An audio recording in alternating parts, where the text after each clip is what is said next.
প্রিয় ভাইয়েরা, আজকে আমাদের ভাইয়েরা যারা এই রবিউল আউয়াল মাসকে ঘিরে ঈদে মিলাদ নবী পালন করছেন জশ্নে জুলুস পালন করছেন, তারা ঘোষণা দিচ্ছেন আয়াত শরীফ।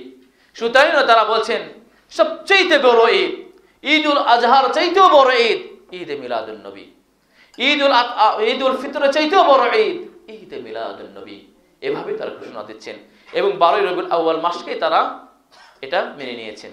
একটা আশ্চর্যজনক ঘটনা হলো যে রাসূল করিম সাল্লাল্লাহু আলাইহি ওয়াসাল্লাম দুনিয়া থেকে বিদায় নেওয়া সবচেয়ে বড় বিপদের কথা এবং সবচেয়ে বড় বিপর্যয়ের কথা। দেখুন হাদিসে এসেছে, ইমাম তিরমিজি রাহিমাহুল্লাহ হাদাসানা বিশর ইবনে হিলাল ওয়া ক্বাল হাদাসানা সাফর ইবনে সুলাইমান ওয়া ক্বাল হাদাসানা শুআবাতু আন সাবিতিন عن أنس بن مالك رضي الله تعالى عنه أنه قال النبي صلى الله عليه وسلم قال لما كان يوم الذي دخل فيه رسول الله صلى الله عليه وسلم। ইমাম তিরমিজি রাহিমাহুল্লাহ বলেন সেই হাদিস, আনাস রাদিয়াল্লাহু তাআলা আনহু বলেন, যেদিন রাসূল হাবিব সাল্লাল্লাহু আলাইহি ওয়াসাল্লাম মদিনাতে প্রবেশ করেন, আগা মিনহা কুল্লা শাই, সেদিন মদিনা থেকে নূর এবং নূরের রশি সর্বত্র ছড়িয়ে পড়েছিল। فلما كان يوم الذي مات فيه أظلم منها كل شيء। আর যেদিন রাসূল হাবিব সাল্লাল্লাহু আলাইহি ওয়াসাল্লাম দুনিয়া থেকে বিদায় নেন, সেদিন মদিনা থেকে সর্বত্র অন্ধকার ছেপে গিয়েছিল, অন্ধকার ছড়িয়ে পড়েছিল। প্রিয় ভাইরা, ইমাম ইবনে রাজব আল হাম্বলি 797 হিজরিতে মারা যান। তার বিখ্যাত গ্রন্থ আল মাআরিফে উল্লেখ করেন যে রাসূলুল্লাহ সাল্লাল্লাহু আলাইহি সাল্লাম যে দুনিয়া থেকে বিদায় নেন, ফামিনহুম মান হুশিয়া, কেউ কেউ এই দিনে অজ্ঞান হয়ে পড়ে যান, ও মিনহুম মান উকিদা লাম ইয়াতি, আর কেউ কেউ তারা দিশাহারা হয়ে মাটিতে পড়ে যান, তারা আর দাঁড়াতে সক্ষম হন নাই। আবার কেউ কেউ মানে ইতকালা লিসানাহু, আর কারো কারো বাকরুদ্ধ হয়ে যায়, তারা আর কথা বলতে পারে না। ও মিনহুম মান আনকারা মাউতাহু সাল্লাল্লাহু আলাইহি সাল্লাম, আবার কেউ কেউ রাসূল হাবিব সাল্লাল্লাহু আলাইহি সাল্লামের মৃত্যুকে অস্বীকার করে বসলো। এমনকি ওমর ইবনে খাত্তাব আখাযা সাইফাহু, তিনি খশমুক্ত তলোয়ার গ্রহণ করলেন ওমর ইবনে খাত্তাব, এবং বললেন যে বলবে বিশ্বনবী সাল্লাল্লাহু আলাইহি সাল্লাম দুনিয়াতে বিদায় নিয়েছে, আদরিবু উনুকাহু, তার গর্দান উড়িয়ে দাও। এমন একটি কঠিনতম অবস্থা হয়েছিল সাহাবীদের মাঝে যে নবী করিম সাল্লাল্লাহু আলাইহি সাল্লাম কেমনে করে দুনিয়াতে বিদায় নেয়। কিন্তু আল্লাহ পাকের হিকমত, ইন্নাকা মাইয়িতুন ওয়া ইন্নাহুম মাইয়িতুন, আল্লাহ রাব্বুল আলামিন নবী করিম সাল্লাল্লাহু আলাইহি সাল্লামকে মৃত্যু দেবেন।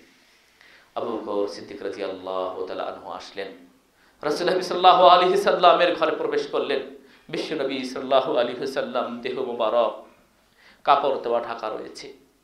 আবু বকর সিদ্দিক রাদিয়াল্লাহু তাআলা আনহু চেহারা মোবারক থেকে কাপড়টিকে সরিয়ে দিয়ে ফাকাব্বালা জাবাহাতাহু, আবু বকর সিদ্দিক রাদিয়াল্লাহু তাআলা আনহু রাসূল হাবিব সাল্লাল্লাহু আলাইহি সাল্লামের কপালে চুমু খেলেন এবং বললেন, ওয়াল্লাহি ওয়াল্লাহি আনতা মাইতাতুল উলা লা মাইতাতুস সারিয়া, ওহে নবীজি, আপনি একবারই মৃত্যুবরণ করেছেন, মানুষের জীবনে আর দ্বিতীয়বার মৃত্যু হয় না।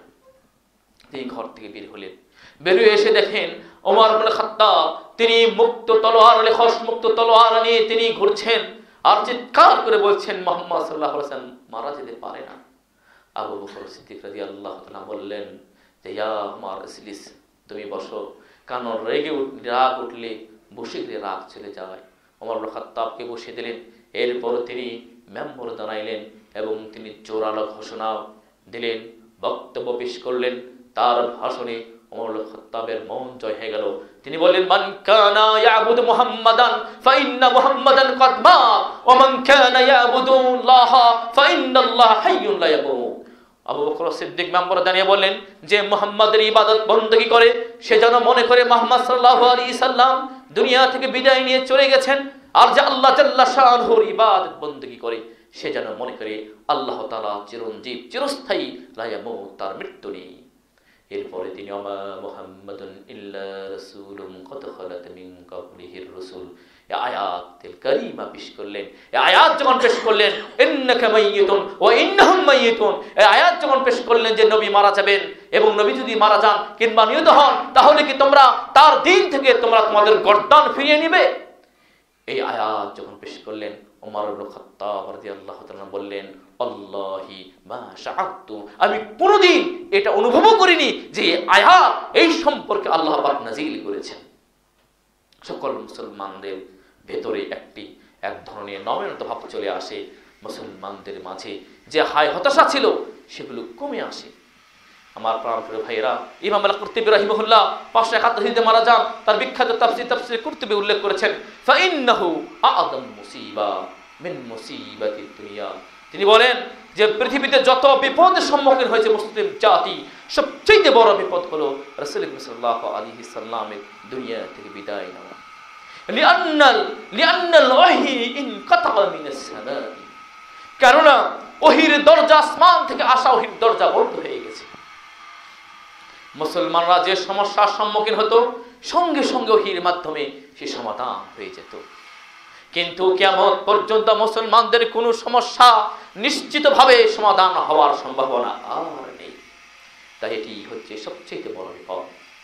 ইমাম মুসলিম রাহিমাহুল্লাহ করেছেন, আবু বকর রাদিয়াল্লাহু তাআলা আনহু ঘরে প্রবেশ করলেন। তিনি দেখলেন, তারা উভয়ে দেখলেন উম্মে আইমান ঘরের এক কোণে বসে থেকে কান্না করছেন।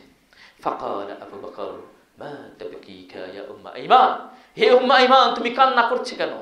ফাকাল উম্মে আইমান, আমি কান্না করেছি অন্য একটি কারণে। আবু বকর বললেন, তুমি কি জানো না যে রাসূল সাল্লাল্লাহু আলাইহি সাল্লাম আল্লাহর কাছে সবচেয়ে বেশি প্রিয় বান্দা, সুতরাং তুমি এর জন্য কি কান্না করছো? ক্বালা উম্মে আইমান, আমি এর জন্য কান্না করছি না, ওয়ালাকিন আবকি লিইনকিতাইল ওহী মিনাস সামাই, আমি কান্না করছি এই জন্যে যে ওহীর দরজা বন্ধ হয়ে গেছে। ওহীর দরজা বন্ধ হয়ে যাওয়ার কারণে আমি কান্না করছি। আর এই কথা শোনার সঙ্গে সঙ্গে আবু বকর ওমর ইয়াবকিয়ানি বুকাআন শাদীদা, আবু বকর ওমর রাদিয়াল্লাহু তাআলা আনহুমা উভয়ই করুণ কান্না শুরু করে দিলেন। কারণ এখনো পর্যন্ত আবু বকর ওমর এই বিষয়টি অনুভব করতে পারেনি। উম্মে আইমান যখন বললেন যে নবী সাল্লাল্লাহু আলাইহি সাল্লাম দুনিয়া থেকে বিদায় নিয়ে যাওয়ার মাধ্যমে ওহীর দরজা বন্ধ হয়ে গেছে, আমরা যে সমস্যা পড়ব, এই সমস্যা সমাধানের আর কোনো নিশ্চিন্ত কোনো সমাধান আমাদের মাঝে নেই। আল্লাহু আকবার। এই যে কঠিন বিপদ, এই বিপদের দিনকে আমাদের এক শ্রেণীর ভাইরা ঈদ উৎসব হিসেবে পালন করে। লা হাওলা ওয়ালা কুওয়াতা ইল্লা বিল্লাহ।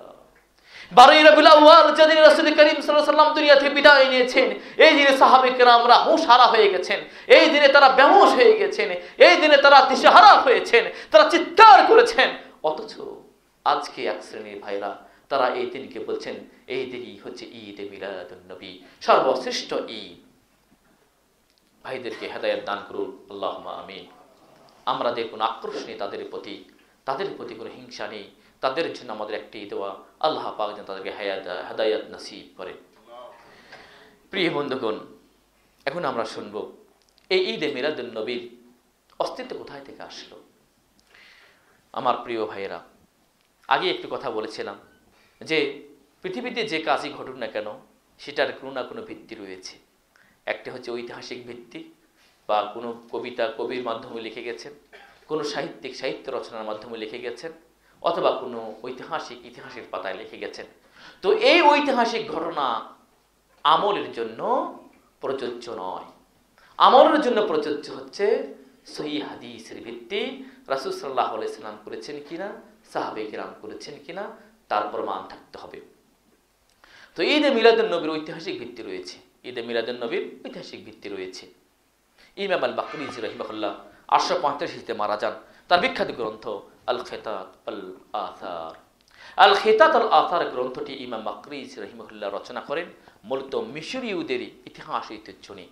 তিনি নিজেও মিশরীয়, আর মিশরে সবচাইতে বেশি সময় ধরে কথিত মিথ্যা ফাতেমি দাবিদার তারা শাসন করেছেন। আপনারা অনেকে এখানে মাশাআল্লাহ শিক্ষিত মানুষ, আপনারা আলহামদুলিল্লাহ, আপনারা অনেকে ফাতেমি খেলাফত সম্পর্কে কম বেশি জানেন। ফাতেমি সাম্রাজ্য ছিল উত্তর আফ্রিকায়, এরপর উত্তর আফ্রিকা থেকে তারা মিশরে চলে যায়। এবং সেখানে তারা শাসন কার্য পরিচালনা করে। ইমাম মাখরিজি রাহিমাহুল্লাহ এই বিষয়ে উল্লেখ করেছে ইমাম জাওজি মিরআতুস সামা তার বিখ্যাত গ্রন্থ। ইমাম ইবনে জাওজি রাহিমাহুল্লাহ 597 হিজরিতে মারা যান, তার বিখ্যাত গ্রন্থ মিরআতুস সামা তিনি উল্লেখ করেছেন। এবং ইমাম ইবনে কাসির রাহিমাহুল্লাহ তার বিদায় নিহাত উল্লেখ করেছেন। এবং ইমাম ইবনে তাবারি রাহিমাহুল্লাহ আর এই বিষয়ে উল্লেখ করেন, যেহেতু ইমাম ইবনে তাবারি রাহিমাহুল্লাহ যুগের পরে তারা এসেছেন।